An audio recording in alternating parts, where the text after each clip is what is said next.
The Nikon D3X comes with a 24.5 megapixels full-frame CMOS sensor, ISO sensitivity from 100 to 1600, with an extended range from 50 to 6400, a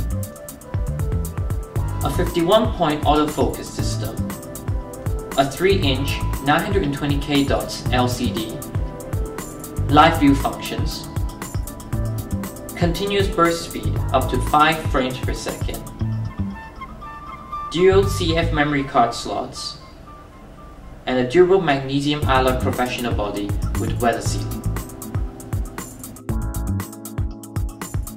We have the instruction manual, quick guide, software CD, neck strap, battery charger, USB cable holder, hot shoe cover, power cord, rechargeable battery, USB cable, AV cable, and of course the D3X body. For test purpose, we'll be using the 50mm f1.4G, the new lens from Nikon.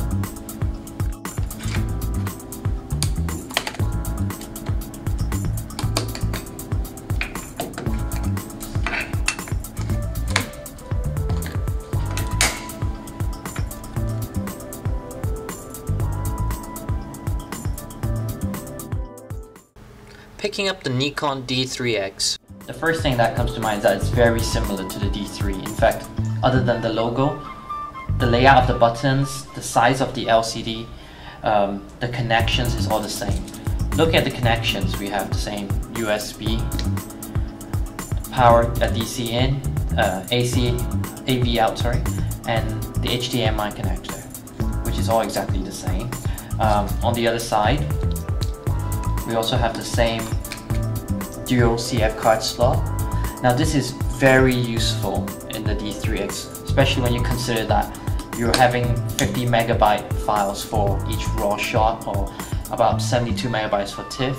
This is not post-processing because it might even be larger when you have files in that case. So a large hard disk for your PC is probably recommended as well. As I said, externally this camera is identical to the D3, so the major difference is the 24.5 megapixel sensor inside. There's been a lot of talk that it's the same sensor as the Sony sensor in the A900, but officially it's designed by Nikon with certain changes as well, including maybe the micro lens, as well as the circuitry and the post-processing of the signal. So it would be very interesting to see the test images from this and comparing it with the A900. Other than sensor, another key difference is the ISO setting. With the camera, we can see that the ISO setting for this is up to 6400, while on the D3, it goes all the way up to 25,600. The live view function is also the same. With I'm in quick mode now, so every time I focus, it's switching off live view. Changing the live view settings from handheld to tripod mode, we can focus without having the live view going off, and pressing the AF button.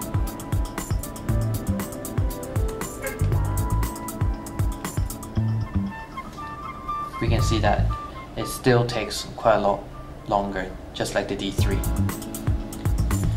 So no change in the contrast detection for the D3X.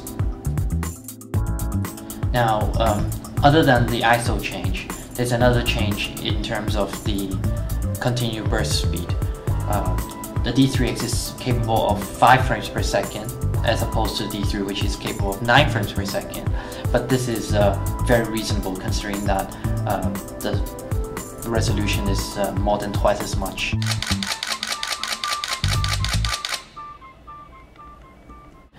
However, when you're in the menu and you look at a continuous high speed, you can see that it actually goes up to 7 frames per second. This is for when we're using the DX mode. As mentioned before, the Nikon D3X has 2 CF card slots. And by accessing the menu, you actually have settings for this. Now, what they do is you have 3 options: Overflow Mode, Backup Mode, and Raw Slot 1 JPEG Slot 2 mode. With Overflow Mode, what you see is that the memory card in slot 1, once it gets filled up, it will start saving automatically to the second card. So this will avoid you having to stop your shooting and change memory card in the middle of a shoot. This is especially useful considering you have a lot of large files coming out of this camera. The next option, Backup, is when you actually have the same images saved to both cards. Now this is useful if you're worried about damaged cards or lost cards. Finally, you have the Raw Slot 1 JPEG Slot 2. As the mode names dictate, you have all the RAW files being saved to the memory card in slot 1 and the JPEG files saved to the memory card in slot 2. Now this is convenient where you may preview your images quickly in slot 2 and have the memory card from slot 1 taken for post-production. This is also clearly displayed at the bottom. By changing the mode, you can see that this is reflected in the LCD at the bottom, as well as on the top display.